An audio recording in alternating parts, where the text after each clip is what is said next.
ಸಾಂದ್ರಾನಂದ ಪುರಂದರಾಜೀಷದ್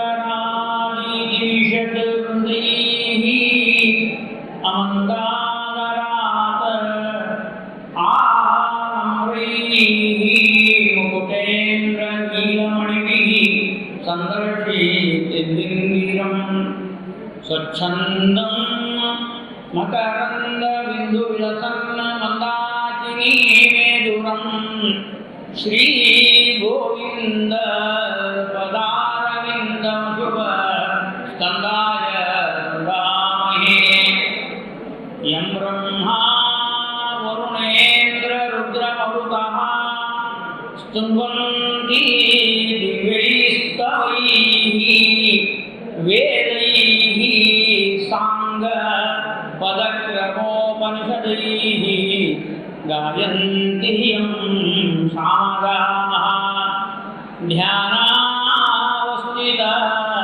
ತದ್ಗತೇನ ಮನಸಾ ಪಶ್ಯಂತಿ ಯಂ ಯೋಗಿನಃ ಯಸ್ಯಾಂತಂ ನ ವಿದುಃಸುರಾಸುರಗಣಾಃ ದೇವಾಯ ತಸ್ಮೈ ನಮಃ ಭೂತಾವದ್ಯೈರವಿದ್ಯಾ ವಿಕಟನಪಟುಭಿಃ ವಿದ್ವದಭ್ಯರ್ಥನೀಃ ವಾಚಃ ಪ್ರಾಚಾಂ ಪ್ರವಾಚಾಂ ಉಪಜಯಮವಜನ್ನಯಕೃತ ಗ್ರಂಥಜಾತೈಃ ಸಂಖ್ಯಾವಂತೋ ಯಮಾಹುಃ ಮುಹುರಖಿಲ ಕಲಾಮೂರ್ತಿಮುದ್ವೇಲ ಕೀರ್ತಿಃ ಧೀರಶ್ರೀ ರಾಘವೇಂದ್ರಃ ಸತಿಷದು ಸತತಂ ಭವ್ಯ ಮವ್ಯಾಹ ತನ್ನಃ ಶುಭದಂ ಸೇವಮಾನಾನಾಂ ಅಭಯಪ್ರದಮರ್ಥಿನಾಂ ಇಭ ರಾಮಾತುರಾಗಾರಂ ಕೃಷ್ಣಾಚಾರ್ಯ ಗುರುಂ ಭಜೆ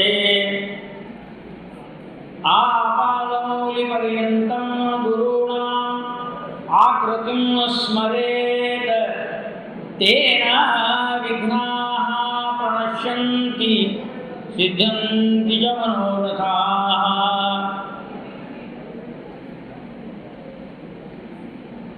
ವೇದಗಳಲ್ಲಿ ಉಪನಿಷತ್ತುಗಳಲ್ಲಿ ಭಗವಂತನ ಮಹಿಮೆಯನ್ನು ನಿರೂಪಿಸಿದ್ದಾರೆ. ನಾವೆಲ್ಲರೂ ಗಾಯತ್ರಿ ಮಂತ್ರ ಹೇಳುವಾಗ ಓಂ ಆಪೋ ಜ್ಯೋತಿ ರಸೋಮೃತಂ ಬ್ರಹ್ಮ ಭೂರ್ಭುವ ಸ್ವರೋ ಹೇಳ್ತೇವೆ. ಇದರಲ್ಲಿ ಆಪಹ ಅಂದರೆ ಆಪಹ ಅಂದರೆ ನೀರು ಅಂತ ಸಾಮಾನ್ಯ ಅರ್ಥ. ಸಂಸ್ಕೃತ ಭಾಷೆಯ ವೈಭವ ಬಹಳ ಅದ್ಭುತ.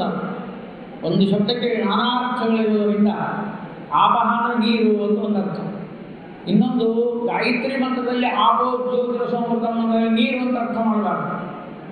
ಸಂದರ್ಭಾನುಸಾರವಾಗಿ ನಾವು ಅರ್ಥ ಮಾಡಬೇಕು. ಇದು ಸಂಸ್ಕೃತ ಓದುವವರಿಗೆ ಒಂದು ವಿಶೇಷವಾಗಿರ್ತಕ್ಕಂಥ ಸೂಚನೆ. ಒಬ್ಬ ರಾಜ ಇದ್ದ, ಊಟ ಕೂತ್ಕೊಂಡಿದ್ದ. ಭೋಜನ, ಅಮೃತ ಭೋಜನ, ರಾಜ ಭೋಜನ ಮಾಡಿದ್ದು. ಅಲ್ಲಿ ಏನಾಗಿತ್ತು ಅಂದರೆ ಉಪ್ಪು ಕಡಿಮೆ ಆಗಿತ್ತು. ನಾವೆಲ್ಲ ಏನಂತ ಉಪ್ಪು ತೊಗೊಂಡು ಬರ್ರಿ ಅಂತ ಹೇಳ್ತೇವೆ. ಅವರು ಸಂಸ್ಕೃತ ಹೇಳ್ಬೇಕಲ್ಲ, ಸೈಂಧವಂ ಆನಯ. ಸೈಂಧವಂ ಆನಯ ಅಂದರೆ, ಸೈಂಧವ ಅಂದರೆ ಉಪ್ಪು ಅಂತ ಅರ್ಥ, ಕುದುರೆ ಅಂತಲೂ ಅರ್ಥ. ಅವ್ರ ಶಿಷ್ಯರಿಗೆ ಏನು ಗೊತ್ತು, ಕುದುರೆ ತಂದು ಶಿಷ್ಯ. ಅವ ಹೇಳಿದ ಲವಣಂ ಆನಯ, ಸೈಂಧವ ಲವಣಂ ಆನಯ ಅಂತ ಉಪ್ಪು ತಂದು ಹಾಕಿದ್ರು. ಭೋಜನ ಮುಗಿದ ಮೇಲೆ ಆಮೇಲೆ ಎಲ್ಲೋ ಹೊರಗೆ ಹೋಗಬೇಕಾಗಿತ್ತು. ಸೈಂಧವಂ ಆನಯ ಅಂತ ಉಪ್ಪು ತೊಗೊಂಡು, ಲವಣಂನ ಅಶ್ವಮಾನಯ, ಸೈಂಧವ ಅಂತ ಕುದುರೆ ತೊಗೊಂಡು.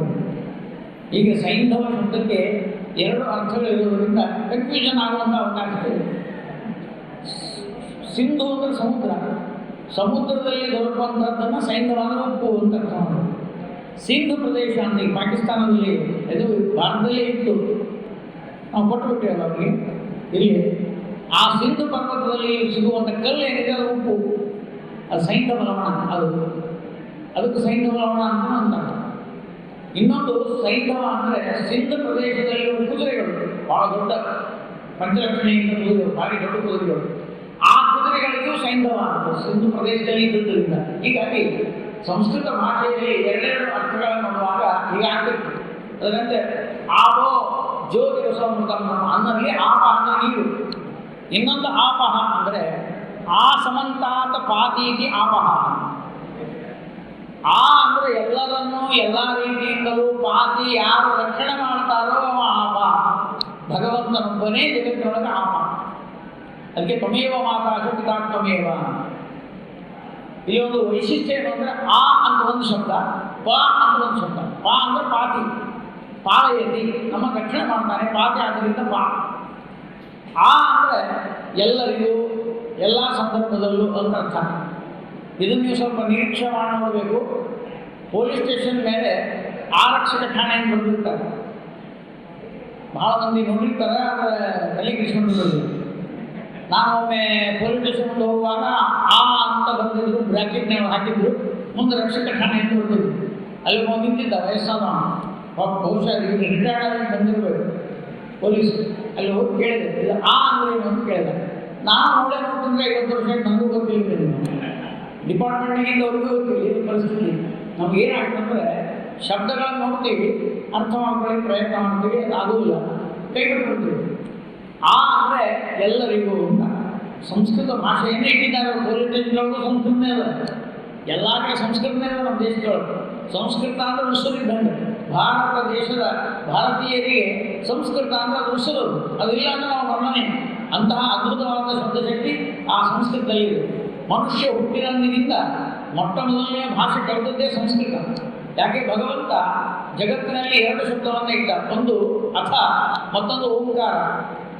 ಭಗವಂತನ ಮುಖದಿಂದ ಹೊರಗೆ ಬಂದ 2 ಶಬ್ದಗಳು, ಒಂದು ಅಥ ಮತ್ತೊಂದು ಓಂಕಾರ. ಓಂ ಅಥಾದೋ ಬ್ರಹ್ಮ ಜಿಜ್ಞಾಸ. ಓಂ ಅನ್ನುವಲ್ಲಿ ಅಥ ಶಬ್ದವನ್ನು ಮಂಗಳ ಅಂತ ಹೇಳಿದ. ಓಂ ಅಂದರೆ ಅದು ಅಕಾರ ಉಕಾರ ಮಕಾರ ನಾಳದಿಂದ ಶಬ್ದಗಳು, ಶಾಂತ ಅಧಿಶಾಂತ ಅಂತ ಎಲ್ಲ ಅಕ್ಷರಗಳಿಗೆ ಮೂಲ ಓಂಕಾರ. ಅಜಾಯ ನಮಃ, ಆ ಆನಂದಾಯ ನಮಃ, ಈ ಇಳಾಯ ನಮಃ, ಈ ಈಶ್ವರಾಯ ನಮಃ, ಓ ಉಗ್ರಾಯ ನಮಃ, ಓ ಊರ್ಜಾಯ ನಮಃ, ಕ್ಷ ನರಸಿಂಹಾಯ ನಮಃ. ಹೀಗೆ ಅಕ್ಷರಗಳ ಸಂಪೂರ್ಣವಾದಂತಹ ಅಭಿವ್ಯಕ್ತಿಯಾಗಿತ್ತು ಓಂಕಾರದಿಂದ. ಹೀಗಾಗಿ ನಾವೆಲ್ಲರೂ ಕೂಡ ಸಂಸ್ಕೃತವನ್ನು ತಿಳಿದುಕೊಂಡಾಗ ಆಪ ಅಂದರೆ ಭಗವಂತ. ಯಾಕೆ ಆ ಅಂದರೆ ಎಲ್ಲರಿಗೂ, ಪಾ ಅಂದರೆ ರಕ್ಷಣೆ ಮಾಡುವವ ಆಪ. ಮೊದಲನೇ ಆಪ ಅವರು. ನಂತರ ಹುಟ್ಟಿ ಬಂದ ಮೇಲೆ ಈ ಜಗತ್ ಸೃಷ್ಟಿ ಆದ ಮೇಲೆ ನಿಮ್ಮೆಲ್ಲರಿಗೆ ಅಪ್ಪ ಇದ್ದಾನಲ್ಲ, ಆ ಆಪ ಇವರು ಅಪ್ಪ ಎರಡು ಒಂದೇ. ಈತ ನಮ್ಮನ್ನು ರಕ್ಷಣೆ ಮಾಡ್ತಾನೆ, ಪರಮಾತ್ಮ ಎಲ್ಲರನ್ನೂ ರಕ್ಷಣೆ ಮಾಡ್ತಾನೆ. ಹಾಗಾಗಿ ಲೋಕದಲ್ಲಿ ಅಪ್ಪ ಅನ್ನೋ ಶಬ್ದ ಇದು ಬಂದದ್ದು ವೇದದಿಂದ. ಈಗ ನಮಗೇನಾಗಿದೆ ಅಂದರೆ ಗುರುಗಳು ಸಿಕ್ಕಿದ್ದಾರೆ, ಅಪ್ಪ ಅವರು ಸಿಕ್ಕಿದ್ದಾರೆ. ಗುರುಗಳಾರು ಮಂತ್ರಾಲಯ ಸ್ವಾಮಿಗಳು. ಮಂತ್ರಾಲಯ ಗುರುಗಳು ನಮಗೆ ಕಾಮಧೇನು ಕಲ್ಪವೃಕ್ಷರಾಗಿ, ಎಷ್ಟು ಹೇಳಲಿ ಇವರ ನಿಷ್ಠೆ ಮಹಾತ್ಮೆಯನ್ನು ದುಷ್ಟರಿಗೆ ದೊರಕದಿವರ ಸೇವಾ, ನೋಡಲೇ ಮನವೇ ಕೊಂಡಾಡು ಗುರುಗಳ ಪಾದ ಈಡಿಲ್ಲವೋ ಪುಣ್ಯಕ್ಕೆ ಅಂತಹ ಕಾಮಧೇನು ಕಲ್ಪವೃಕ್ಷರಾಗಿರ್ತಕ್ಕಂಥ ರಾಘವೇಂದ್ರ ತೀರ್ಥ ಶ್ರೀಪಾದಂಗಳವರು ಗುರುಗಳಾದರೆ ನಮಗೆಲ್ಲರಿಗೂ ಕುಲಗುರುಗಳು ಹೇಗೋ ಹಾಗೆ ಅಪ್ಪ ಅವರಿಗೆ ಕುಲಗುರುಗಳು ರಾಘವೇಂದ್ರ ಸ್ವಾಮಿಗಳೇ. ಅವರ ಮನೆತನಕ್ಕೆ ರಾಘವೇಂದ್ರ ಸ್ವಾಮಿಗಳು ಕುಲಗುರುಗಳಾಗಿರ್ತಕ್ಕಂಥವರು. ಅಂತಹ ಗುರುಗಳ ಒಂದು ಕರುಣೆಗೆ ಪಾತ್ರರಾಗಿರ್ತಕ್ಕಂಥವ್ರು ನಮ್ಮ ವಿಭರಾಮಪುರ ಅಪ್ಪ ಅವರು. ನಮ್ಗೆ ಯಾಕೆ ಬರ್ತೀವಿ ನಾವು ಆರಾಧನೆಗೆ ಅಂದರೆ ಅಪ್ಪ ಅವರ ಸಂವಿಧಾನ ಇದೆ ಅಂತ ನಾವು ಬಂದೇ ಬರ್ತೇವೆ. ಇದರಲ್ಲಿ ಒಂದು ಒಳಗೆ ಉದ್ದೇಶ ಇದೆ. ಏನು?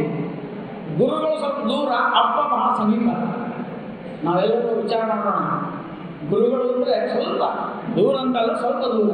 ಆದರೆ ನಮ್ಮ ರಾಯರು ರಾಯವಾರು ತಂದೆ ತಾಯಿವಾರು ಅಂತ ನಾವು ಮಾಡಿದ್ದಾರೆ. ಅಷ್ಟು ಅಪ್ಪನಿಗೆ ಅಪ್ಪರಾಗಿರೋ ರಾಯರು ಇಲ್ಲಿ. ಆದರೂ ಕೂಡ ನಮಗೆ ರಾಯ ಸಿಗಬೇಕಾದ್ರೆ ಅಪ್ಪ ಹತ್ರ ಹೋಗಬೇಕು. ಹೀಗಾಗಿ ವಿಭರಾಮಪುರ ಅಪ್ಪ ಅವರ ಮಂಗಳಕರವಾದ ಚರಿತ್ರೆ, ಅವರ ಗುಣಗಾನ ಇದೆಲ್ಲ ನಮ್ಮೆಲ್ಲರ ಉದ್ಧಾರಕ್ಕಾಗಿ ಕಾರಣವಾಗ್ತಾ ಇದೆ. ಅದಕ್ಕೋಸ್ಕರವಾಗಿ ನಮ್ಮಲ್ಲಿ ಒಂದು ಮಾತು ಹೇಳ್ತಾರೆ, ತಂದೆ ತಾಯಿಗಳು ಜನ್ಮ ಕೊಡ್ತಾರಂತೆ, ಉದ್ಧಾರ ಮಾಡುವವರು ಗುರುಗಳು, ಅವರು ಮಾತ್ರ ಬಹಳ ದೊಡ್ಡದು. ಅದಕ್ಕಾಗಿ ಉಪನಿಷತ್ತುಗಳಲ್ಲಿ ಮಾತೃದೇವೋ ಭವ, ಆನಂತರ ಪಿತೃದೇವೋ ಭವ, ಅದರ ನಂತರ ಆಚಾರ್ಯ ದೇವೋ ಭವ ಅಂತಲೇ ಇಲ್ಲಂತಲ್ಲ. ಆದರೂ ಕೂಡ ಅನೇಕ ಗ್ರಂಥಗಳಲ್ಲಿ ಗುರುಗಳ ಮಹತ್ವವನ್ನು ತಿಳಿಸಿದ್ದಾರೆ.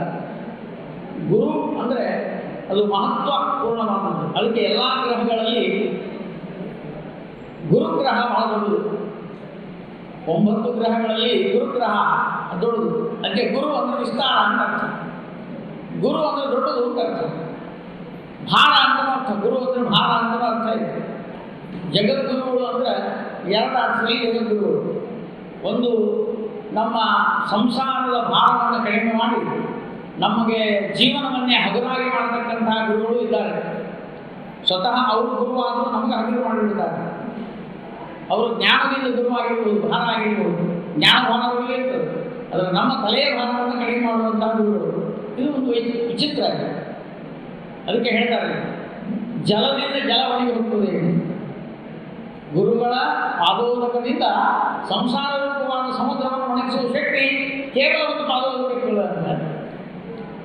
ಯತ್ಪಾದೋದಕ ಸಂಜಯ ಸುರ ನದಿ ಮುಖ್ಯಾಪಗಾತಾದಿತ ಅಸಂಖ್ಯಾನುತ್ತಮ ಪುಣ್ಯ ಸಂಘ ವಿಲಸ ಪ್ರಖ್ಯಾತ ಪುಣ್ಯ.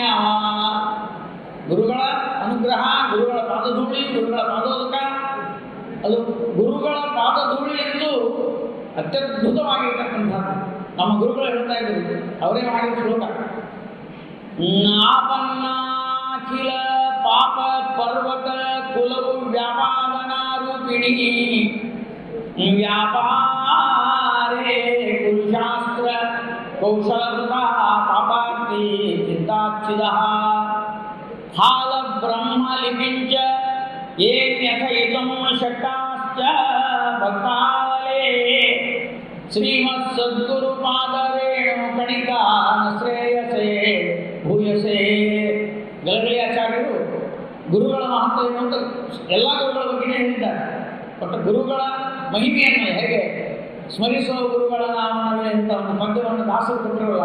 ಎಂಥ ಅದ್ಭುತವಾಗುತ್ತದೆ.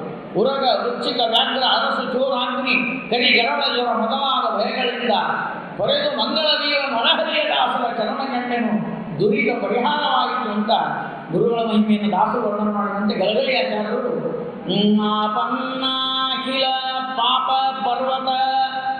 ನಾವು ನೀವು ಪಾಪ ಎಷ್ಟು ಮಾಡ್ತೀವಿ ಅಂದರೆ ಒಂದೆರಡಲ್ಲ, ಪರ್ವತದಷ್ಟು ಪಾಪ ಮಾಡ್ತೀವಿ. ಪರ್ವತವೇ ಬಂದು ಮೈ ಮೇಲೆ ಬಿದ್ದಂಗೆ ಆಗಿರುತ್ತೆ. ಅಷ್ಟು ದುಃಖ ಆಗ್ತದೆ ಜೀವನದೊಳಗೆ. ಸಂಸಾರದ ಕಟ್ಟು ಬಂದಿರ್ತದೆ. ಯಾರೋ ಕೇಳಿದ್ರು, ಯಾಕೆ ಇಷ್ಟು ಒದ್ದಾಡ್ಲಿಕ್ಕೆ ಗೊತ್ತೀರಿ ನೀವು? ಏನ್ರಿ ನಮಗೂ ಗೊತ್ತಿಲ್ಲ, ನೀವರ ಹೇಳಿದ್ರು ಇಂಥ ಗುರುಗಳು ಕೇಳಿದ್ರು. ಪಾಪ ಮಾಡಿದ್ದು ಅದೊಂದು ಹಣೆ ಬರ ಹಾಯಿತು, ಪಾಪ ಕರ್ಮದ ಫಲ ಪರ್ವತನೇ ಬಂದುಬಿಡ್ತಂತ. ಆಪನ್ನಾಖಿಲ ಪಾಪ ಪರ್ವತ ಕುಲ, ಅದನ್ನು ವ್ಯಾಪಾದನ ಮಾಡೋದು, ಅದನ್ನು ಪುಡಿ ಮಾಡೋದು, ಅದನ್ನು ಹುಡಿ ಮಾಡೋದು, ಅದನ್ನು ಕತ್ತರಿಸಿ ಹೋಗಬೇಕಾದ್ರೆ ವಜ್ರಾಯುಧ, ಇಂದ್ರನ ವಜ್ರಾಯುಧ ಪಾಪ ಪರ್ವತ ಅನೇಕ ಪರ್ವತಗಳನ್ನು ಪುಡಿ ಮಾಡಿದಂಗೆ ನಮ್ಮ ಗುರುಗಳ ಪಾದ ಧೂಳಿ ಏನಿದೆ ಅದು ಒಂದು ವಜ್ರ ಆಗ್ತದೆ. ಒಂದೊಂದು ಧೂಳಿಗಣ ಒಂದೊಂದು ವಜ್ರಾಯುಧ ಹಾಕಿ ಆ ಪಾಪ ಪರ್ವತವನ್ನು ಕತ್ತರಿಸಿ ಹೋಗಿತಾ ಇದೆ. ಆಪನ್ನಾಖಿಲ ಪಾಪ ಪರ್ವತ ಕುಲವು ವ್ಯಾಪಾದನ ನಿರ್ಮೂಲನ ರೂಪಿಣಿ ವ್ಯಾಪಾರೇ ಅಂತ ವ್ಯಾಪಾರ ಮಾಡೋದ್ರಲ್ಲಿ ಹುಲಿಶಾಸ್ತ್ರ ಕೌಶಲ ವೃತ, ಆ ವಜ್ರಾಯುಧಂತೆ ಕಾರ್ಯ ಮಾಡತಕ್ಕಂತಹ ಒಂದು ಪಟುತನ, ಆ ಪಾಂಡಿತ್ಯ ಆ ಪಾದ ಧೂಳಿ ಕಣಗಳಿವೆ ಅಂತ ವರ್ಣನೆ. ಇನ್ನೊಂದರಲ್ಲಿ ಬಹಳ ದೊಡ್ಡದು ಏನಂದರೆ, ನಾವು ಹುಟ್ಟಿ ಬರಬೇಕಾದ್ರೆ ನಮ್ಮ ಹಣೆ ಎಂಬ ಹಲಗೆಯ ಮೇಲೆ ದುಃಖದ ಅಕ್ಷರಗಳನ್ನು ಬರೆದು ಬಿಟ್ಟಿದ್ದಾರೆ. ಚಲೋದು ಬರೀಬೇಕು ಅಂದ್ರೆ ಇಲ್ಲೇ ಇಲ್ಲ ಬ್ರಹ್ಮದೇವರಿಗೆ. ಏನು ನಾವು ಮಾಡಿದ ಕರ್ಮನ ಹಂಗಿರ್ತದೆ. ಒಳ್ಳೆಯದು ಶುಭ ಅಂತ ಬರೀಬೇಕು ಅಂತ ಹೋಗಿರ್ತಾರೆ. ಅದನ್ನು ನೋಡಿದ್ರೆ ಹಣೆ ಭಾಳ ಇರ್ತದೆ. ದುಃಖದ ಅಕ್ಷರಗಳೇ ಬಹಳ. ಫಾಲ ಬ್ರಹ್ಮ ಲಿಪಿಂಚ, ಅದು ಭಗವದಿಚ್ಛಾನುಸಾರವಾಗಿ ವಾಯುದೇವರು ಸಮರ್ಥರಾಗಿದ್ದರೂ ಕೂಡ, ಸರ್ವಜ್ಞರಾಗಿದ್ದರೂ ಭಗವದಿಚ್ಛಾನುಸಾರವಾಗಿ ಅವನ ಹಣೆ ಬರದೊಳಗೆ ಅದನ್ನು ಬದಲು ಮಾಡಿ ಆ ದುಃಖದ ಅಕ್ಷರಗಳನ್ನು ಅಳಿಸಿ ಅಲ್ಲಿ ಮಂಗಳಕರವಾದಂತಹ ಜೀವನ, ಪುಣ್ಯಕರವಾದ ಜೀವನ ಅದನ್ನು ಬರೆಯತಕ್ಕಂತಹ ಸಾಮರ್ಥ್ಯ ಯಾರಿಗಿದೆ? ಫಾಲ ಬ್ರಹ್ಮ ಲಿಪಿಂಚ ಏ ಅನ್ಯಥಯಿತುಂ ಶಕ್ತಾಶ್ಚ ಭಕ್ತಾವಲೇ. ಶ್ರೀಮತ್ ಸದ್ಗುರು ಇಂಥ ಗುರುಗಳ ಪಾದರೇಣು ಕಣಿಕಾನ ಶ್ರೇಯಸೇ ಭೂಯಸೇ. ನಮಗೆ ಅಪ್ಪ ಅವರ ಪಾದ ಧೂಳಿಯ ಕಣಗಳನ್ನು ಧಾರಣ ಮಾಡಿ ನಮ್ಮ ಜನ್ಮ ಪಾವನವಾಗ್ತಾ ಇದೆ. ಭಾಗವತದಲ್ಲಿ ವಿನಾ ಮಹತ್ಪಾದ ರಜೋಭಿಷೇಕಂ ಅಂತ ಹೇಳಿದ ಹಾಗೆ ದೊಡ್ಡವರ ಪಾದ ಧೂಳಿ ಕಣಗಳೇ ನಮ್ಮ ಜನ್ಮವನ್ನು ಸಾರ್ಥಕ ಮಾಡಲಿಕ್ಕೆ ಸಾಧ್ಯ. ಇನ್ನೊಂದು ಅರ್ಥವನ್ನು ಇಟ್ಕೊಳ್ಳೋಣ. ಪಾದ ಧೂಳಿ ಅಂತಂದರೆ, ಪಾದ ಅಂದರೆ ಪದಾನಾಂ ಸಮೂಹ ಪಾದಂ. ಅವರೇನು ನಮಗೆ ಕೊಟ್ಟಂಥ ಸಂದೇಶ, ಆದೇಶ, ಉಪದೇಶ ಇವೆಲ್ಲವೂ ಪಾಲನೆ ಅಂದರೆ ಶ್ಲೋಕಗಳು ಅಂತ ಅರ್ಥ. ಆ ಎಲ್ಲ ಶ್ಲೋಕಗಳು, ಎಲ್ಲ ಪದ್ಯಗಳು, ಎಲ್ಲ ಸ್ತೋತ್ರಗಳು ನಮ್ಮ ಜನ್ಮವನ್ನು ಪಾವನ ಮಾಡಲಿಕ್ಕೆ ಸಾಧ್ಯ ಇದೆ. ಆದ್ದರಿಂದ ಇವತ್ತಿನ ದಿವಸ ಆ ಅಪ್ಪ ಅವರ ಆರಾಧನೆಯ ಮಂಗಳಕರವಾದ ಮಹೋತ್ಸವದಲ್ಲಿ ನಮ್ಮ ಮಾತಾಮಹರಾಗಿರ್ತಕ್ಕಂಥ ಕೊಪ್ಪಳ ಗಿರಿಯಾಚಾರ್ಯರು ಅವರು ಅಪ್ಪ ಅವರ ಮೇಲೆ ಒಂದು ಪದ್ಯವನ್ನು ಬರೆದಿದ್ದಾರೆ. ಆ ಪದ್ಯದ ಮೂಲಕ ಅವರ ಮಹಿಮೆಯನ್ನು ಕಿಂಚಿತ್ ಅನುವಾದ ಮಾಡುವಂಥ ಭಾಗ್ಯ ನಮಗೆ ಸಿಕ್ಕಿದೆ. ಆದ್ದರಿಂದ ನಾನು ನನ್ನ ಒಂದು ಪರಿಚಯ ಹೇಳಬೇಕು ಅಂದರೆ, ಗುಡೇಬಲ್ಲೂರು ಅಂತ ಇಲ್ಲಿ ರಾಯಚೂರು ಹತ್ರ, ಅಲ್ಲಿ ವೆಂಕಟರಮಣನ ಸನ್ನಿಧಾನ, ಸ್ವಯಂ ಮಾಂಡವ ಋಷಿಗಳ ತಪಸ್ಸು ಮಾಡಿ ಅಲ್ಲಿ ಸ್ವಯಂ ವ್ಯಕ್ತನಾಗಿರ್ತಕ್ಕಂಥದ್ದು ವೆಂಕಟರಮಣ. ಮೂರ್ತಿ ಇಲ್ಲ, ಅದು ಶಿಲೆ ಮೂರ್ತಿ ಕೆತ್ತಿದ್ದು ನಗರಕಮ ವಿಶ್ವಕರ್ಮಣ ಯಾವುದೂ ಇಲ್ಲೇ ಇಲ್ಲ. ಹಾಗಾದರೆ ಅಲ್ಲಿ ಗೆರೆಗಳಿವೆ ಆ ಬಂಡೆಯ ಮೇಲೆ, ಪದ್ಮಾವತಿ ವೆಂಕಟರಮಣ, ಅದಕ್ಕೇನೆ ಮೇಣವನ್ನು ಆಕಾರ ಮಾಡಿ ವೆಂಕಟರಮಣ ಮಾಡಿದ್ದಾರೆ. ಮೂಲತಃ ಶಿಲಾ ಮೂರ್ತಿ ಯಾವುದಿಲ್ಲ, ಹೋಗಿ ನೋಡಬಹುದು. ಅಂತಹ ಪಾಂಡವ ಋಷಿಗಳ ತಪಸ್ಸು ಮಾಡಿದ ಗುಂಡಿಲಾಪುರ, ಅದೇ ಗುಡೇಬಲ್ಲೂರು.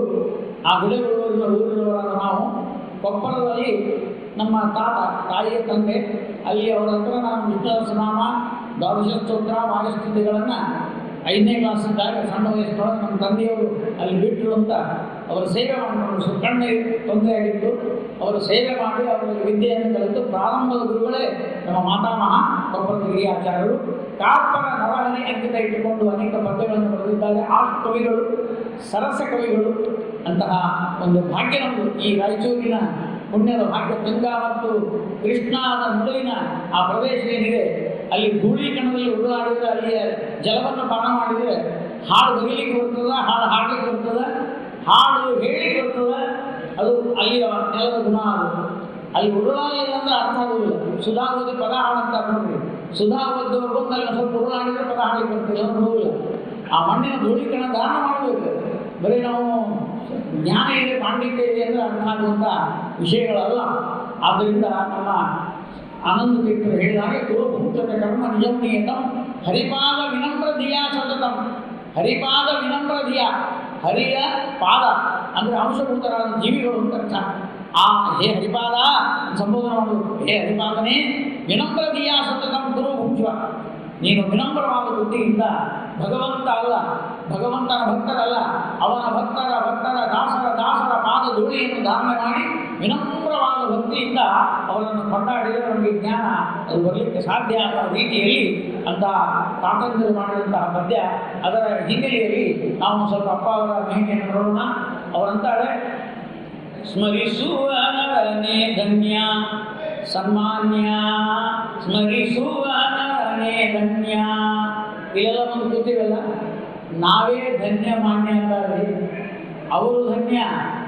ಅದರಲ್ಲಿ ಸಂಶಯವೇ ಇಲ್ಲ. ಅವರು ಧನ್ಯರು ಹೌದು, ಮಾನ್ಯರು ಹೌದು, ಜಗನ್ಮಾನ್ಯರು ಹೌದು. ಹಂಗೆ ಹೇಳಿಲ್ಲ ಗಿರಾಚಾರರು. ಸ್ಮರಿಸುವ ನರನೇ, ಇಲ್ಲೇ ನಾವೆಲ್ಲ ಸ್ಮರಣೆ ಮಾಡಲಿಕ್ಕೆ ಬಂದಿದ್ದೇವಲ್ಲ, ನಾವೇ ಧನ್ಯರು ಅಂತಾರೆ. ಎಂಥ ಮಾತು. ಸ್ಮರಿಸುವ ನರನೇ ಧನ್ಯ ಸನ್ಮಾನ್ಯ, ಸ್ಮರಿಸುವ ನರನೇ ಧನ್ಯ. ಸ್ಮರಿಸುವರಿಗೆ ಸೂರ ತರುಕಲ್ಪ ವಿಭನಾಮ, ಪುರದಿ ಶ್ರೀಹರಿ ಧ್ಯಾನ ಪರ ಕೃಷ್ಣಾಚಾರ್ಯರ. ಸ್ಮರಿಸುವ ನರನೇ ಧನ್ಯ. ಇದಕ್ಕೆ ವಿಭನಾಮಪುರ ಅಂತ ಕರೀತಾ ಇದ್ದಾರೆ. ನಮಗೆಲ್ಲ ಕಥೆ ಗೊತ್ತಿದೆ. ಸಂಕ್ಷೇಪವಾಗಿ ಹೇಳೋದಾದರೆ, ಇಭ ಅಂದರೆ ಆನೆ. ಆನೆಯ ಮೇಲೆ ರಾಮದೇವರು ಬಂದಂತಹ ಪ್ರದೇಶ, ಅತ್ಯದ್ಭುತವಾಗಿರತಕ್ಕಂತಹ ಸಂವಿಧಾನ ಕ್ಷೇತ್ರ. ಹೀಗೆ ಪುರಾತನ ಪ್ರಾಚೀನವಾದ ತ್ರೇತಾಯುಗ ದ್ವಾಪರಯುಗಗಳಿಂದ, ಅಥವಾ ಕೃತಯುಗ, ತ್ರೇತಾಯುಗ, ದ್ವಾಪರಯುಗದ ಸಂಬಂಧ ಕಲಿಯುಗಕ್ಕಿರ್ತದೆ. ನಮ್ಮ ಭಾರತ ದೇಶದ ಮಹಿಮಾ ಹೆಂಗಂದ್ರೆ, ಇದು ಕಲಿಯುಗದೊಳಗಿನ ಒಂದು ಘಟನಾ ನಡೆದಾವ. ನಮ್ಮ ಕಣ್ಣಿನಲ್ಲಿ ಇಷ್ಟು ಗುರುಗಳಾಗ್ಯಾರ, ಸ್ಥಿತಿಗಳಾಗಿದ್ದಾರೆ, ಅದೆಲ್ಲ ಅಲ್ಲ. ಕೃತಯುಗದೊಳಗೆ ಏನು ನಡೆದ ಅದು ಇಲ್ಲಿ ವ್ಯಕ್ತಿ ಕಾಣುತ್ತದೆ. ತ್ರೇತಾಯುಗದಲ್ಲಿ ಏನು ನಡೆದ ಅದು ಗೊತ್ತಾಗ್ತದೆ. ದ್ವಾಪರಯುಗದ ಮಹಿಮಾಗಳು ಇಲ್ಲಿ ಇರ್ತದೆ. ಅವು ಮೂರು ಸೇರಿದ್ದಲ್ಲದೆ ಸ್ಥಳ ಮಹಿಮಾ ಅಂತ ಕಲಿಯುಗದಲ್ಲಿ ಕೂಡ ಅನೇಕ. ನಾವು ಯಾಕಂದ್ರೆ ತೀರ್ಥ ಪ್ರಬಂಧದ ಮೇಲೆ ಒಂದು ಸಂಶೋಧನೆ, ಆ ತೀರ್ಥ ಪ್ರಬಂಧ ನೋಡುವಾಗ ಅಲ್ಲಿ 2 ಕ್ರಮ ಅಂದರೆ ಕೃತ ತ್ರೇತ ದ್ವಾಪರಯುಗದಲ್ಲಿರುವ ಮಹಿಮೆಗಳು, ಕ್ಷೇತ್ರಗಳು ಬೇರೆ. ಇದೇ ಕಲಿಯುಗದಲ್ಲಿ ನಡೆದಂತಹ ಮಹಿಮೆಗಳು ಸ್ಥಳ ಪುರಾಣ ಅಂತ ಕೇಳ್ತೇವೆ, ಅದು ಕೂಡ ಮಹಿಮೆ ಇಂಥ ಅದ್ಭುತವಾದದ್ದು. ಹಾಗಾಗಿ ಈ ವರಾಮಪುರಕ್ಕೆ ರಾಮಾಯಣ ಕಾಲದ ಒಂದು ಕಥೆ ಇಲ್ಲಿ ಇರೋದರಿಂದ ಇದು ಅತ್ಯಂತ ಪವಿತ್ರವಾದ ಸ್ಥಾನ ಅಂತ. ಹೇಗೆ ಮಂತ್ರಾಲಯ ಪ್ರಭುಗಳು ರಾಮದೇವರು ಕುಳಿತಂತಹ ಶಿಲೆಯಿಂದ ವೃಂದಾವನ ನಿರ್ಮಾಣವಾಯಿತು, ಇಲ್ಲಿಯೂ ಕೂಡ ರಾಮದೇವರ ಸನ್ನಿಧಾನ ಇದೆ ಅಂತ ಈ ವರಾಮಪುರದಲ್ಲಿ ರಾಮಭಕ್ತರಾದ ನಮ್ಮ ಕೃಷ್ಣಾಚಾರ್ಯರು ಬಂದು ಕೂತಿದ್ದಾರೆ ಅಂತ ನೋಡಬಹುದು. ಭರತ ಭೂಮಿಯೊಳವತರಿಸಿ ದೇವಾಂಶರಿ, ಇವರು ದೇವಾಂಶರೇ, ಅನುಮಾನವೇ ಇಲ್ಲ ಅಂತಾರೆ. ಭರತ ಭೂಮಿಯೊಳವತರಿಸಿ ದೇವಾಂಶದಿ ಪುರುಹೂತನಂತೆ ಅಂದ್ರೆ ಇಂದ್ರ, ಇಂದ್ರನಂತೆ ಮೆರೆದವರು, ಇದೆಲ್ಲ ತಮಗೆಲ್ಲ ಗೊತ್ತಿದ್ದಂಥದ್ದೇ. ಆ ಪದವನ್ನು ಓದ್ತೇನೆ ಅಷ್ಟೇ. ಪುರುಭೂತನಂತೆ ಗಜಾಂತ ವೈಭವದಿಂದ ಮೆರೆಯುತ್ತ ತಮ್ಮಯ ಚರಣರಾದ ಕರದು ಧರಿಸಲು ಸುಗದಿ ಸಂಚರಿಸುತ್ತ ಮುರದಿ ಸಂದರ್ಶನದಿಂದಾಘವ. ಸಂದರ್ಶನದಿಂದ ಅಘವ ಪಾಪವನ್ನು ಕಳೆಯತಕ್ಕಂಥವರು. ಗಳೆದು ಬಹು ಕರುಣದಲ್ಲಿ ತಾರ್ಥವ ಗರೆದು ಬಹು ಶರಣು ಜನರ ಪೊರೆವ ಭೂಸುರರೊಳು ಮರುದಮ ತಾಂತಿ ಚಂದಿರನೆನಿಸಿದವರ ಸ್ಮರಿಸುವರನೇ ಧನ್ಯ. ಭೂಸುರರು, ಭೂಸುರರು ಅಂದ್ರೆ ಬ್ರಾಹ್ಮಣರು, ಭೂಮಿಗೆ ದೇವತೆಗಳಿದ್ದ ಹಾಗೆ ಭೂಸುರರೇ ಶ್ರೇಷ್ಠ.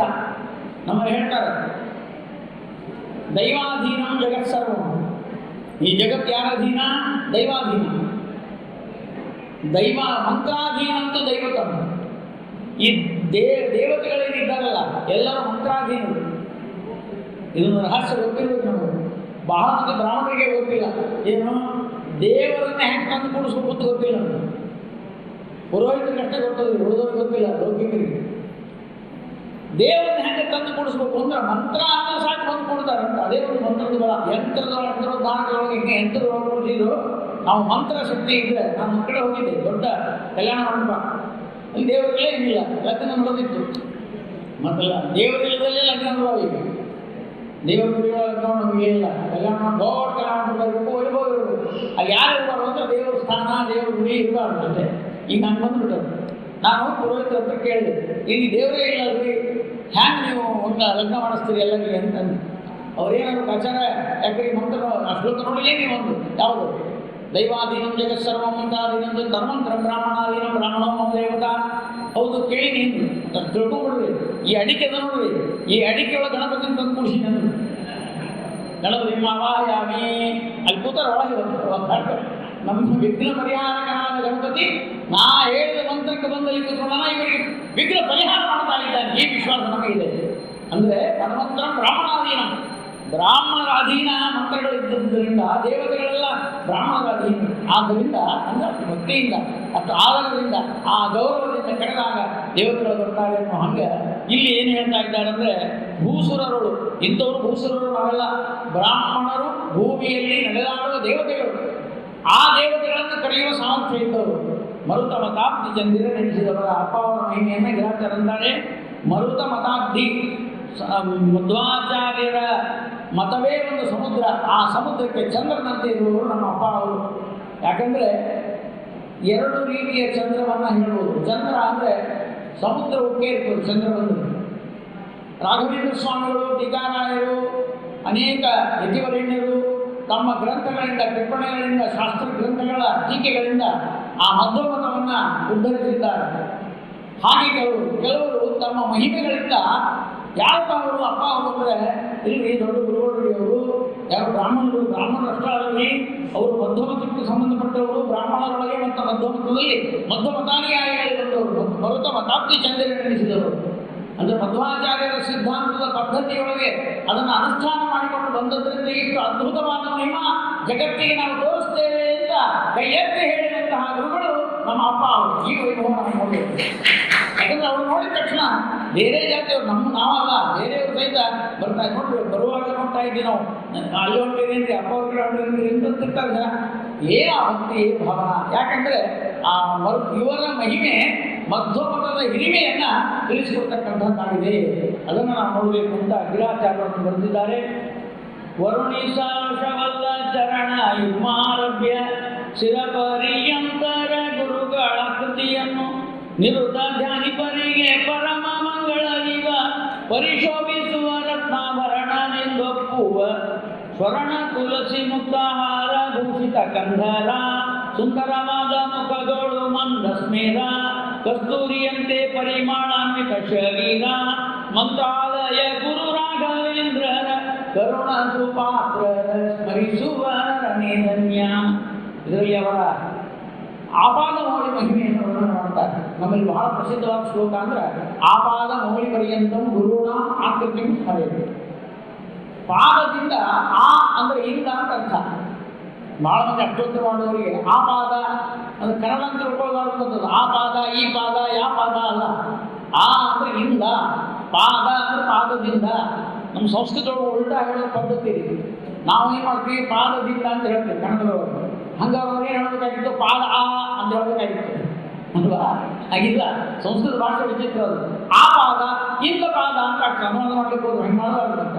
ಆ ಪಾದ ಪಾದದಿಂದ ಅಂತ ಮೌಲಿ ಪರ್ಯಂತ ತಲೆಯವರೆಗೆ, ಅಡಿಯಿಂದ ಮುಡಿಯವರೆಗೆ. ವರ್ಣಿಸಲಶವಲ್ಲ ಚರಣ ಯುಗ್ಮಾರಭ್ಯ ಗಿರಾಚಾರ ಅಂತಾರೆ. ಅಪ್ಪ ಅವರ ಮಹಿಮೆಯನ್ನ ವರ್ಣಿಸಲು ಹೊಸಬಲ್ಲ, ನಮ್ಮ ಶಬ್ದಗಳಿಂದ ವರ್ಣನೆ ಮಾಡಲಿಕ್ಕೆ ಸಾಧ್ಯ ಇಲ್ಲ. ಅವರ ಚರಿತ್ರೆಯನ್ನು ಕೇಳಿದರೆ, ಅವರ ಜೀವನದ ಅನೇಕ ಘಟನೆಗಳನ್ನು ಕೇಳಿದರೆ, ಅವರು ಅಶ್ವತ್ಥಾಮಾಚಾರ್ಯರ ಅನುಗ್ರಹದಿಂದ ಅವರ ನಾಲಿಗೆಯ ಮೇಲೆ ಬೀಜಾಕ್ಷರಗಳನ್ನು ಬರೆಸಿಕೊಂಡ ಮಹಾನುಭಾವರು. ಅಶ್ವತ್ಥಾಮಾಚಾರ್ಯರು ರುದ್ರದೇವರ ಅವತಾರ. ಹೀಗಾಗಿ ರುದ್ರದೇವರ ಅವತಾರಭೂತರಾದ ಅಶ್ವತ್ಥಾಮಾಚಾರ್ಯರ ಕೃಪೆಗೆ ಪಾತ್ರರಾಗಿ ಅವರನ್ನು ಗುರುಗಳನ್ನಾಗಿ ಮಾಡಿಕೊಂಡು ಇವರಾಂಪುರ ಅಪ್ಪ ಅವರ ಮಹಿಮೆಗಳಲ್ಲಿ ಒಂದು ಅಂದರೆ ಅವರು ಹುಟ್ಟಿದಾಗ ತೊಟ್ಟಲದಲ್ಲಿ ಮಲಗಿಸಿ, ನಮಗೆಲ್ಲ ಗೊತ್ತದೆ ತೊಟ್ಟಲದ್ದು ಅವು ಮಲ್ಕೊಳ್ಳಿಕ್ಕಿಲ್ಲ, ನಮ್ಮ ಕೈ ನೋಯಿಸೋದೇ ಬಿಡುವುದಿಲ್ಲ. ನೋಯಿಸಿ ನಾವು ತಾಯಿ ಅಲ್ಲೇ ಮಕ್ಕೊಂಡ್ಬಿಟ್ಟಿರ್ತಾವೆ, ತೂಗಿ ಯಾಕೆ ಮಾಡ್ಕೊಂಡಿರ್ತಾವ, ಇನ್ನೂ ಅರ್ಥೋದೇ ಗೊತ್ತಿರ್ತದೆ. ನಮ್ಮ ಹಣೆಗಳಲ್ಲಿ ಇರ್ತಾವೆ, ಅವು ಹಳ್ಳಕ್ಕೆ ಹೋಗಿರ್ತಾವೋ, ನಮ್ಮ ಹಳಸಕ್ಕೆ ಹೋಗಿರ್ತಾವೋ, ಕೊನೆ ತನಕ ಮಾಡ್ಕೊಳ್ಳೋದಿಲ್ಲ. ಅಪ್ಪ ಅವರ ಜೀವನದಲ್ಲಿ ಒಂದು ಘಟನೆ ಅಂದರೆ ತೊಟ್ಟಲು ತಾನೇ ತೂಗ್ತಿತ್ತಂತೆ. ಏನು ಅದ್ಭುತವೇ! ತಾನಾಗಿಯೇ ತೊಟ್ಟಲು ತೂಗಿ ಅದನ್ನು ನೋಡಿ ಆಶ್ಚರ್ಯಚಕಿತರಾದವರು ತಂದೆ ತಾಯಿಗಳು ಅವರ ಮಹಿಮಾ. ಇಂಥವು ಅನೇಕ ಘಟನೆಗಳಾಗಿವೆ. ವರ್ಣಿಸಲಶವಲ್ಲ ಚರಣ ಯುಗ್ಮಾರಭ್ಯ ಶಿರಪರ್ಯಂತರ ಗುರುಗಳ ಆಕೃತಿಯನ್ನು, ಅವರ ಆಕೃತಿಯನ್ನ ಅದ್ಭುತವಾದಂತಹ ಅವರ ಮಹಿಮೆ. ನಿರುತ ಧ್ಯಾನಿಪರಿಗೆ ಪರಮ ಮಂಗಳವಿವ, ನಿರಂತರವಾಗಿ ಧ್ಯಾನ ಮಾಡುವವರಿಗೆ ಪರಮ ಮಂಗಳವನ್ನು ಉಂಟು ಮಾಡತಕ್ಕಂಥವರು. ನಿರುತ ಧ್ಯಾನ ಬೇಡ, ಒಂದು ಸಲ ನೆನೆಸಿದ್ರು ಸಾಕು ಅಂತ, ಕಷ್ಟ ಬಂದಾಗ ನೆನೆಸಿದ್ರು ಸಾಕು ಅಂತ. ನಮ್ಮ ಮನೆಯಲ್ಲೇ ನಡೆದ ಒಂದು ಘಟನೆ ಹೇಳ್ತಾರೆ. ನಮ್ಮ ತಂದೆಯವರು ಬಂದಿದ್ದಾರೆ, ಗುಡೆಬಲ್ಲೂರು ಶೇಷಾಚಾರ್ಯರು ಅಂತ. ಅವರು ಪ್ರಸನ್ನ ಭೂರಮಣ ಅಂಕಿತದಿಂದ 60-70 ಹಾಡುಗಳನ್ನು ರಚನೆ ಮಾಡಿದ್ದಾರೆ. ಕೊಪ್ಪರ ಹಿರಿಯಾಚಾರ್ಯ ಅಳೆದರು ನಮ್ಮ ತಂದೆಯವರು. ಅವರು ಕಣ್ಣಿಂದು ಸಮಸ್ಯೆ ಆಗಿತ್ತು, ಅದು ಸ್ವಲ್ಪ ದಿವಸ ಹಾಗೆ ಬಿಟ್ಟಿದ್ರು, ಏನೋ ದೊಡ್ಡದಾಗಿ ಬಿಟ್ಟಿದ್ದಾರೆ. ನನಗೆ ಧಾರವಾಡಕ್ಕೆ ರಿಪೋರ್ಟ್ ಕಳಿಸಿದ್ರು, ಧಾರವಾಡ ಡಾಕ್ಟರ್ ತೋರಿಸಿದೆ. ಅವರೊಂದು ಧಾರವಾಡ ತನಕ ಕರ್ಕೊಂಡು ಹೋಗೋಣ, ಅವಸರ ಮಾಡಲ್ಲೇ ರಾಯಚೂರೊಳಗೆ ಆಪರೇಷನ್ ಮಾಡಿಸ್ಬೇಕು, ಇದು ಭಾಳ ಅಪಾಯಕಾರಲ್ಲ, ಇದು ಅದು ಒಡೆದು ಬಿಡಿತು ಅಂತಂದರೆ ಈ ಕಣ್ಣು ಒಳಗಿಂದ ತೆಗಿಬೇಕಾಗ್ತದೆ, ಭಾಳ ಸಮಸ್ಯೆ ಇದೆ. ಯಾಕೆ ನೀವು ನೆಗ್ಲೆಕ್ಟ್ ಮಾಡಿರಿ ಅಂತ ಅವ್ರು ಬೈದ್ರು. ನಾನು ಫೋನ್ ಮಾಡಿ ಹೇಳಿದೆ, ಏನಾದರೂ ನಿಂತ್ಬಿಟ್ಟು ಇವತ್ತು ಹೋಗಿ ಡಾಕ್ಟ್ರಿಗೆ ತೋರಿಸ್ಬಿಟ್ಟು ಆಪರೇಷನ್ ಮಾಡಿ. ಅವರು ಡಾಕ್ಟರ್ ಅದನ್ನೇ ಹೇಳಿದ್ರು, ಮಾಡ್ತೀವಿ ಆಪರೇಷನ್, ಅದು ಸಕ್ಸಸ್ ಅಂತಿಲ್ಲ, ಈ ಕಣ್ಣಿನ ಗುಡ್ಡೆ ಹೊಡೆಯಲಿಕ್ಕೆ ಬಂದಿದೆ, ಏನಾಗ್ತದೆ ಗೊತ್ತಿಲ್ಲ ಅಂತ ಅವರು ಡಾಕ್ಟರ್ ಹೇಳಿದರು. ನಮ್ಮ ತಂದೆಯವರು ನಿರ್ವಾಹ ಹೋಗಿ ಆಪರೇಷನ್ಗೆ ಹೋಗಿಬಿಟ್ಟು ಹೋಗುವಾಗ ಇವರಾಂಪುರ ಅಪ್ಪ ಅವರ ಸ್ಮರಣೆಯನ್ನು ನಿರಂತರ ಮಾಡ್ತಾ ಇರ್ತಾರೆ. ಒಳಗೆ ಹೋದ್ರು ಆಪರೇಷನ್ ಆಯಿತು, ಆದ ತಕ್ಷಣ ಮತ್ತೆ ಮನೆಗೆ ಕಳಿಸಿದ್ರು. ಕಳಿಸಿ ಒಂದು ವಾರ ಆದಮೇಲೆ ಅದು ತೆಗೆದು ನೋಡ್ತೀವಿ, ಅದೇನಾದರೂ ಸರಿಯಾದ ಸರಿ ಇಲ್ಲ ಅಂದರೆ ಇಲ್ಲ, 100% ಗ್ಯಾರಂಟಿ ಕೊಡುವುದಿಲ್ಲ ಅಂದರೆ ಡಾಕ್ಟರ್. ಮತ್ತೆ ಒಂದು ವಾರ ಆದಮೇಲೆ ಇವರು ಹೋದ್ರು, ಪಟ್ಟಿ ಬಿಚ್ಚಿದ್ರು, ನೋಡಿದ್ರು, ಕೇಳಿದ್ರು, ಎಲ್ಲ ಅಕ್ಷರಗಳ ನೋಡಿದ್ರು, ಎಲ್ಲ ಕಾಣಿಸ್ತದೆ, ಎಲ್ಲ ನೋಡಿದ್ರೆ ಅಂದರು. ಆ ಡಾಕ್ಟ್ರು ಏನು ಮಾಡಿದ ಅಂದರೆ ನಮ್ಮಪ್ಪನ ಪಾದಕ್ಕೆ ನಮಸ್ಕಾರ ಮಾಡಿದ್ರು, ಸಾಕಾಗಿ ನಮಸ್ಕಾರ ಮಾಡಿ, ಏನು ಮಾಡಿದ್ರಿ ಆಚಾರ್ಯ ಅಂತ ಕೇಳಿಲ್ಲ. ಏನಿಲ್ಲಪ್ಪ, ಇವರಾದರೂ ಅಪ್ಪ ನನಗೆ ಕಣ್ಣಿನ ದೃಷ್ಟಿ ಕೊಟ್ಟರಪ್ಪ ಅವರು. ಪೂರ್ಣ ಇಬ್ಬರು ಡಾಕ್ಟರ್ ನನಗೆ ಸಜೆಷನ್ ಕೊಟ್ಟಿದ್ರು. ಅಂಥದ್ದನ್ನ ಅವರು ಕಣ್ಣನ್ನು ಸರಿ ಮಾಡಿಕೊಂಡು ಆ ಕಣ್ಣಿನ ದೃಷ್ಟಿಯನ್ನು ಕೊಟ್ಟಂತಹ, ಅದಷ್ಟೇ ಅಲ್ಲ, ನಮ್ಮ ತಾಯಿಯನ್ನು ನಿರಂತರ ರಾತ್ರಿ ಮಾಡ್ಕೊಳ್ಬೇಕಾದ್ರೆ ಅಪ್ಪ ಅವರು ಸ್ಮರಣೆ ಮಾಡ್ತಾರೆ. ಮನೆ ಮಂದಿಗೆಲ್ಲ ರಕ್ಷಣೆ ಮಾಡಲಿ ಅಂತ ಒಂದು ದಿವಸ ಬಿಡದೆ ಪಾರಾಯಣ ಮಾಡುವ ನಮ್ಮ ತಾಯಿ. ಈಗ ಯಾಕಂದ್ರೆ ಕೊಪ್ಪಳದವರಿಗೆ ಅವೆಲ್ಲ ಗೊತ್ತಿರ್ಬೋದು ಮಹಿಮೆ. ಆ ಕೊಪ್ಪಳದಲ್ಲಿ ಒಂದು ಈಶ್ವರನ ಗುಡಿ ಇದೆ, ಅಲ್ಲಿ ಅನುಷ್ಠಾನ ಮಾಡ್ತಾ ಇರ್ಬೇಕಪ್ಪ ಅವರು. ಆ ಸಂದರ್ಭದಲ್ಲಿ ಅವರು ಸರ್ಪರೂಪವನ್ನು ತೋರಿಸಿದ್ದಾರೆ ಆ ಕೊಪ್ಪಳದಲ್ಲಿ. ಮುಂದೆ ಅವರಿಗೆ ಅನುಗ್ರಹವನ್ನು ಮಾಡಿ ಒಂದು ಕಾಯಿಯನ್ನು ಕೊಟ್ಟಾಗ ಅಲ್ಲೇ ಭೀಮಸೇನಾಚಾರ್ಯರು ಒಂದು ಅರ್ಚಕರು, ಆ ಭೀಮಸೇನಾಚಾರ್ಯ ಮಕ್ಕಳೇ ಕೊಪ್ಪರ ಗಿರಿಯಾಚಾರ್ಯರು ಮತ್ತು ಕೊಪ್ಪರ ನಾರಾಯಣಾಚಾರ್ಯರು. ಕೊಪ್ಪರ ಗಿರಿಯಾಚಾರ್ಯ ಮೊಮ್ಮಕ್ಕಳು ಇಲ್ಲಿ ಕೂತುಕೊಂಡು ಇವತ್ತೇನು ನಾವು ಸ್ಮರಣೆಯನ್ನು ಮಾಡ್ತೀವಿ ಅಂದರೆ ಅಪ್ಪ ಅವರ ಅನುಗ್ರಹದ ಆ ಒಂದು ಗುಡಿ ಇದೆಲ್ಲ ಇಲ್ಲಿ ನಮಗೆ ಅನುಗ್ರಹ ಮಾಡಿದೆ ಅಂತ ಮತ್ತೇನು ಹೇಳಬೇಕಾಗಿಲ್ಲ. ತಾವೇ ನೋಡ್ತಾ ಇದ್ದೀರಿ, ಇಂತಹ ಅಪ್ಪ ಅವರ ಮಹಿಮೆ ಅದ್ಭುತವಾಗಿರ್ತಕ್ಕಂಥದ್ದು. ಅದಕ್ಕೆ ನಿರುತ ಧ್ಯಾನಿಪರಿಗೆ ಪರಮ ಮಂಗಳವೀವ ಪರಿಶೋಭಿಸುವ ರತ್ನಾಭರಣದಿಂದೊಪ್ಪುವ ಸ್ವರ್ಣ ಬಂಗಾರದ ಆಭರಣಗಳೆಲ್ಲ ಹಾಕೊಂಡಿದ್ರು. ತುಳಸಿ ಮುಕ್ತಾರ ಭೂಷಿತ ಕಂಧರ ಸುಂದರವಾದ ಮುಖಗಳು ಮಂದ ಸ್ನೇಹ. ಯಾವಾಗಲೂ ಮಗುಳನಿಗೆ ಅವರ ಮುಖದಲ್ಲಿ ಸಿಟ್ಟು ಕೋಪ ಬಂದದ್ದೇ ನೋಡಿಲ್ಲ. ಕಸ್ತೂರಿಯಂತೆ ಪರಿಮಾಣಾನ್ವಿತ ಶರೀರ. ಕಾವೇರಿ ನದಿಯಲ್ಲಿ ಯಾರೋ ಒಬ್ಬರು ಕುಹಕಿಗಳು ಅಂದ್ರಂತೆ, ಮೈಗೆಲ್ಲ ಸೆಂಟು ಅವು ಇವು ಕಂಡಾವಳಿ ಅರಬ್ ಕಂಟ್ರಿಯಿಂದ ತರ್ತಾರೆ ಕೆಲವರು. ಅವನ್ನೆಲ್ಲ ಸುಗಂಧ ದ್ರವ್ಯಗಳು ಅಂತ. ನಮ್ಮ ಧಾರವಾಡ ಒಬ್ಬ ಗೊತ್ತಿದ್ದ, ಅವ್ರ ಮಗ ಇದರೊಳಗಿದ್ದ, ದುಬೈದೊಳಗೆ ಕಂಡಾವಳಿ ಕೊಟ್ಟಿರ್ತಾನೆ, ಹಚ್ಕೊಂಡು ಬರ್ತಿದ್ದ. ಆತ ಗೇಟ್ನಾಗ ಬಂದದ್ದು ನಮ್ಮ ಮನ್ಯಾಗ ಗೊತ್ತಾಗ್ತಿತ್ತು. ಅಷ್ಟು ಮೂವಿಗಳು ತಲೆ ನೋಡ್ತಿತ್ತು, ಅಲ್ಲಿಂದ ಗೊತ್ತಾಗೋದು ಅಂತ ಹಚ್ಕೊಂಡಿರ್ತಾರೆ ಕೆಲವರೆಲ್ಲ. ಇವು ಗಂಧ ಹಚ್ಕೊಂಡು ಏನು ಸುಗಂಧ ದ್ರವ್ಯಗಳನ್ನು ಹಚ್ಕೊಂಡದ್ದು ಯಾರು ಆಗ್ತದಂತೆ. ಅಪ್ಪ ಅವರು ಏನು ದೊಡ್ಡ ಮಹಿಮಾ ಹಚ್ಕೊಂಡಿರ್ತಾರೆ. ಪಚ್ಚಕರ್ಪೂರ, ಕೇಸರ, ಅವೆಲ್ಲ ಕಸ್ತೂರಿ ಅವೆಲ್ಲ ಹಾಕ್ಕೊಂಡು ಗಂಧ ಹಚ್ಕೊಂಡು ಕೂತಿರ್ತಾರೆ. ಅದೇ ದೊಡ್ಡದು ಒಂದು ಕಾವೇರಿ ನದಿಯೊಳಗೆ ಸ್ನಾನ ಮಾಡಿ ನೋಡ್ರಿ, ಮನೆಯೊಳಗೆ ಸ್ನಾನ ಮಾಡಿ ಹಚ್ಕೊಂಡು ಗಂಧ ನಮಗೂ ಏನು ಸ್ನಾನ ಕೇಳೋದು ಹೊರಗೋ ಅಥವಾ ಬಾವಿ ಮೇಲೆ ಬರ್ಬೋದು, ನದಿಯೊಳಗೆ ಬರೋಂಗಿಲ್ಲ. ನದಿಯೊಳಗೆ ಯಾಕೆ ಹೋಗ್ಬಿಡ್ತದೆ. ಆದ್ದರಿಂದ ಕಾವೇರಿ ನದಿಯೊಳಗೆ ನಿಮ್ಮ ಆ ಪರಿಮಳದ ಮಹಿಮಾ ಏನಾದರೂ ತೋರಿಸ್ರಿ ಅಂತ ಕೇಳಿದ್ರು. ಅದನ್ನೆಲ್ಲ ಕೇಳಿ ಹಾಕೊಳ್ಳೇ ಇಲ್ಲ, ಸ್ನಾನ ಮಾಡ್ತಾ ಇದ್ದಾರೆ. ಆ ಕಾವೇರಿ ನದಿಯ ಸುತ್ತಮುತ್ತ ಹತ್ತ ಹರಿದಾದಿಗೆ ಇವರ ದೇವತೆಗಳು ಅನ್ನುವಂತಹ ಸಾಕ್ಷೀಭೂತವಾದ ಆ ಕಸ್ತೂರಿಯ ಗಂಧ ಅದು ಪ್ರಶಂಸಿಸಿತು. ಅದನ್ನು ನೋಡಿ ಆನಂದ ಪಟ್ಟಿದ್ದಾರೆ ಅನ್ನೋದನ್ನ. ಕಸ್ತೂರಿಯಂತೆ ಪರಿಮಳಾನ್ವಿತ ಶರೀರ. ಈ ಪರಿಮಳ ಎಲ್ಲಿಂದ ಬಂದದ್ದು ಅಂದ್ರೆ ಮಂತ್ರಾಲಯ ಗುರು ರಾಘವೇಂದ್ರರ ಕರುಣ ಸುಪಾತ್ರರ ಸ್ಮರಿಸುವ ಧನ್ಯ. ಅದಕ್ಕೆ ವ್ಯಾಖ್ಯಾನಕಾರರು ಬರೀತಾರೆ ಅಂದ್ರೆ ಅವರ ಚರಿತ್ರೆಯಲ್ಲಿ ಬರೆಯುವಾಗ ಶ್ರೀಮನ್ಯಾಯ ಸುಧಾ ಪರಿಮಳದ ನಿರಂತರದ ಶ್ರವಣ ಪಾರಾಯಣ ನಿರಂತರವಾದ ಅನುಷ್ಠಾನದಿಂದ ಬಂದ ಆ ಪರಿಮಳ, ಅದು ರಾಯರು ಬರೆದ ಪರಿಮಳದ ಗಂಧ, ಅದು ಈ ದೇಹದ ಒಳಗೇನೆ ಅವರ ಸಂಪೂರ್ಣ ಪರಿಮಳವಾಗಿ ಎಲ್ಲರಿಗೂ ಕೂಡ ಜ್ಞಾನದ ಪರಿಮಳ ಆಗಬೇಕು. ಈ ಲೌಕಿಕ ಪರಿಮಳ ಏನು. ಆದ್ದರಿಂದ ಕಸ್ತೂರಿಯಂತೆ ಪರಿಮಳಾನ್ವಿತ ಶರೀರ. ದೇವತೆಗಳಿಗೆ ಮಾತ್ರ ಈ ಗಂಧ ಬರುತ್ತಂತೆ, ಇನ್ನೊಬ್ಬರಿಗೆ ಹೋಗ್ಲಿಕ್ಕೆ ಸಾಧ್ಯ ಇಲ್ಲ ಅಂತ ಹೇಳ್ತಾರೆ. ನಮ್ಮ ಗಲ್ಗಲಿ ಆಚಾರ ಹೇಳ್ತಿರ್ತಾರೆ, ಇಂದ್ರನೂರ ಸುಂದರಿಯ ವೃಂದ ಎದೆ ಗಂಧ ಚಂದ ನಗರು ಕೂಡಿ ರಮ್ಯ ರಸ ನಾಡಿ ಕಳಿಯಲೆಲ್ಲ ಬಾಳಿ ಮಗರು ಸುರಸ್ತ್ರೀ ವಕ್ಷೋಯ ಶರದ ಗುರು ಜಂಬಾಲ ಯತಿರಮ್ಮ ಜಲಂತೆ ಜಂಬಾಲಂ ಮಮ ಜನನ ಜಾಲಂ ಜಗಯದು.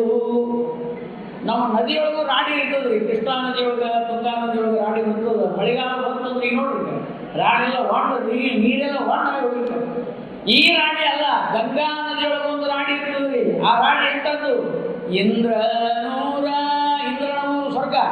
ಇಂದ್ರನೂರ ಸುಂದರಿಯ ವೃಂದ, ಆ ದೇವತಾ ಸ್ತ್ರೀಯರ ವೃಂದಗಳ ಎದೆ ಗಂಧ ಚಂದ ನಗರು. ಅವರೇನು ದೇವತಾ ಸ್ತ್ರೀಯರು ಹಚ್ಕೊಂಡಂತ ಅಗರು, ಕುಂಕುಮ, ಚಂದನ ಮತ್ತು ಕಾಡಿಗೆ ಅರಿಶಿಣ, ಏನು ಆ ಮುತ್ತೈದೆ ದ್ರವ್ಯಗಳಿದ್ದು ಅವೆಲ್ಲ ಹಚ್ಚಿಕೊಂಡು ಆ ನೀರಿನೊಳಗೆ ಸ್ನಾನ ಮಾಡುವಾಗ ಅದರ ಗಂಧದ ಜೊತೆಗೆ ಅವರ ದೇಹದ ಪರಿಮಳದ ಗಂಧವೂ ಕೂಡ ಸೇರಿ ಅದು ಕೂಡಿ ಅದು ರಾಣಿ ಆಗಿ ನಮ್ಮನ್ನೆಲ್ಲ ಉದ್ಧಾರ ಮಾಡಲಿಕ್ಕೆ ಗಂಗಾ ಬರ್ತಾ ಇದ್ದಾರೆ ಅಂತ ಅರ್ಥ ಮಾಡ್ತಾರೆ. ಇಂದ್ರನೂರ ಸುಂದರಿಯ ವೃಂದ ಎದೆ ಗಂಧ ಚಂದ ನಗರು ಕೂಡಿ ರಮ್ಯ ರಸ ಆಡಿ ಕಳಿಯಲೆಂಬೆಲ್ಲ ಬಾಳಿ ಮಗರು ಜಗಂತೆ ಜಂಬಾಲಮ್ಮ ಮಮ ಜನನ ಜಾಲಂ ಜರಯತು. ಆದ್ದರಿಂದ ಇಂತಹ ದೇವತಾ ಪುರುಷರಿಗೆ, ದೇವತೆಗಳಿಗೆ ಹೇಗೆ ಪರಿಮಳ ಇರ್ತದೋ ಹಾಗೆ ಇವರು ದೇವತೆಗಳು ಅನ್ನೋದರಲ್ಲಿ ನಿಸ್ಸಂಶಯ. ಯಾಕೆಂದರೆ ಅವರು ಸ್ನಾನ ಮಾಡಿದಾಗ ಕಾವೇರಿ ನದಿಯಲ್ಲಿ ಸುತ್ತೆಲ್ಲವೂ ಕೂಡ ಪರಿಮಳ ಬಂದಿತ್ತು ಅಂತ. ಕಸ್ತೂರಿ ಪರಿಮಳ, ಅದು ಪರಿಮಳ ಅಂದರೆ ಬೇರೆ ಬೇರೆ ಇರ್ತದೆ. ಪಾರಿಜಾತ ವೃಕ್ಷದ್ದು ಬೇರೆ, ಗುಲಾಬಿ ಹೂವಿನದ್ದು ಬೇರೆ, ಕಮಲದ್ದು ಬೇರೆ, ಮಲ್ಲಿಗೆದು ಬೇರೆ. ಇದು ಅವರದಲ್ಲ. ಆ ಕಸ್ತೂರಿ ಅಂದ್ರೆ ಆ ದೇವತಾ ಸ್ತ್ರೀಯ, ದೇವತಾ ಪುರುಷರ, ದೇವತಾ ಸ್ತ್ರೀಯರ, ದೇವತೆಗಳ ಅದ್ಭುತವಾದ ಪರಿಮಳದಂತೆ ಇವರ ದೇಹದಿಂದ ಕಸ್ತೂರಿಯ ಗಂಧ ಅದು ಮೂಡಿ ಬರ್ತಾ ಇತ್ತು ಅಂತ ವರ್ಣನೆ ಮಾಡ್ತಾ ಇದ್ದಾರೆ. ಕಸ್ತೂರಿಯಂತೆ ಪರಿಮಾಣಾನ್ವಿತ ಶರೀರ